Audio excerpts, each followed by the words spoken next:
गर्भावस्था का सफर वाकई एक नई जिंदगी की शुरुआत है ना? और इसका जो पहला महीना होता है वो तो बहुत ही खास होता है। तो आज हम इसी पहले महीने की उस कोमल और शांत शुरुआत को समझने की कोशिश करेंगे ताकि आपकी ये यात्रा बहुत सुकून भरी हो। तो ये जो समय है ना, ये एक बिल्कुल नई शुरुआत का है। एक ऐसा समय जहां शांति और सही देखभाल सबसे ज्यादा जरूरी होती है। क्योंकि देखिए, इसी शुरुआती दौर में गर्भ का स्थापन होता है और नन्हे शिशु के विकास की पहली नींव पड़ती है।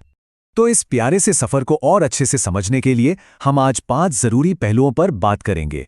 सबसे पहले, ये नई शुरुआत क्या है, फिर शारीरिक और भावनात्मक तौर पर क्या बदलाव आते हैं, उसके बाद जरूरी मेडिकल देखभाल के बारे में जानेंगे, फिर आएगा सही पोषण और आखिर में एक संतुलित जीवन शैली कैसे बनाए रखें।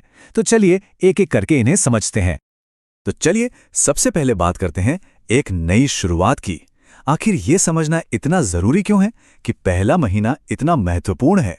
वो इसीलिए क्योंकि यहीं से एक नए जीवन की, एक नई कहानी की बुनियाद रखी जाती है।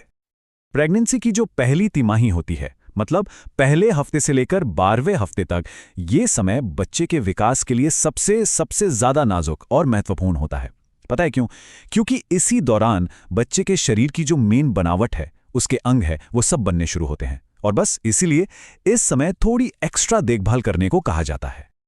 अच्छा, तो अब बात करते हैं उन शारीरिक और भावनात्मक बदलावों की जो इस दौरान महसूस होते हैं। देखिए, इस समय शरीर कई तरह के चेंजेस से गुजरता है। तो अपने शरीर के संकेतों को सुनना और उन्हें समझना आपकी इस यात्रा को बहुत आसान बना सकता है।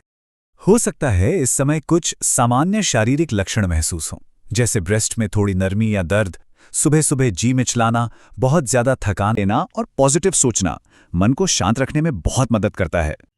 चलिए अब आते हैं एक और बेहद जरूरी पहलू पर, और वो है मेडिकल देखभाल। देखिए, शुरुआत से ही अगर सही डॉक्टरी सलाह मिल जाए ना, तो मन को एक अलग ही शांति मिलती है, और यही शांति एक स्वस्थ प्रेगनेंसी की नींव रखती है। तो सबसे पहला काम क्या करना है? जैसे ही घर पर प्रेगनेंसी कंफर्म हो, उसके तुरंत बाद डॉक्टर से मिलना है। और हाँ, उन्हें अपनी किसी भी पुरानी हेल्थ प्रॉब्लम के बारे में बताना बिल्कुल मत भूलिएगा। ये एक सुरक्षित और हेल्दी प्रेगनेंसी के लिए पहला और सबसे जरूरी कदम है। अच्छा, एक और बहुत जरूरी बात, वर्ल्ड हेल्थ ऑर्गेनाइजेशन भी ये कहता है कि रोजाना 400 माइक्रोग्राम फॉलिक एसिड का सप्लीमेंट लेना बहुत बहुत आवश्यक है। ये बच्चे के शुरुआती विकास और जन्म से जुड़ी किसी भी तरह की दिक्कतों को रोकने के लिए सच में बेहद जरूरी होता है। मेडिकल देखभाल के बाद अब बात करते हैं पोषण की, जो माँ और होने वाले बच्चे दोनों के स्वास्थ्य का आधार है। इस समय बस कोशिश ये करनी है कि हल्का, ताज़ा और पोषक तत्वों से भरपूर खाना खाया जाए। हाँ, और ये एक बहुत ही ज़रूरी बात है जो अक्सर सुनने को मिलती है। 2 लोगों के लिए खाने की ज़रूरत नहीं है, और ये बिल्कुल सही है। ज़रूरी ये नहीं कि कितना खाया, ज़रूरी ये है कि क्या खाया। मतलब खाने की क्वालिटी अच्छी होनी चाहिए, क्वांटिटी नहीं। और हाँ, दिन भर थोड़ा थोड़ा करके पर्याप्त पानी पीना भी शरीर को संतुलित रखने के लिए बहुत ज़रूरी है। यहाँ आप देख सकते हैं, ये ICMR का सुझाया हुआ एक संतुलित आहार है। इसमें सब कुछ है, फल, सब्जियां, अनाज, दालें और दूध। मतलब वो सभी जरूरी चीजें जो माँ और बच्चे दोनों के लिए सही पोषण को पक्का करती हैं। अच्छा, अब इसे थोड़ा और गहराई से समझते हैं। यहाँ पर रोज के खाने की सही मात्रा बताई गई है कि हमें कितना अनाज खाना चाहिए, कितनी दालें, हरी सब्जियां और फल कर सकते हैं।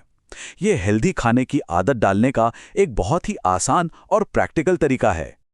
तो खाने पीने की बात तो हो गई, अब आते हैं संतुलित जीवन शैली और आराम पर। देखिए, पहले महीने में शरीर को सच में बहुत ज्यादा आराम की जरूरत होती है, इसलिए एक शांत और स्ट्रेस फ्री माहौल बनाना बहुत बहुत जरूरी है। तो सवाल उठता है कि क्या करें और क्या ना करें। तो सबसे पहले क्या करें? जितना हो सके आराम करें, हल्की फुल्की वॉक पर जाएं और ढीले ढाले आरामदायक कपड़े पहनें। भारी एक्सरसाइज से बचना है, बस थोड़ी ब्रीदिंग एक्सरसाइज भी काफी होती हैं। और क्या ना करें? भारी सामान बिल्कुल ना उठाएं, लंबी यात्राओं को टालें और बहुत ज्यादा गर्म पानी से नहाने से भी बचें। और हाँ, कुछ चीजें ऐसी हैं जिनसे तो पूरी तरह से स्ट्रिक्टली दूर रहना है, जैसे कि स्मोकिंग और शराब, डॉक्टर से पूछे बिना कोई भी दवा लेना, कच्चा या अधपका खाना, बहुत ज्यादा स्ट्रेस लेना और बहुत ज्यादा चाय कॉफी पीना। ये चीज़ें माँ और बच्चे दोनों के लिए ही ठीक नहीं हैं।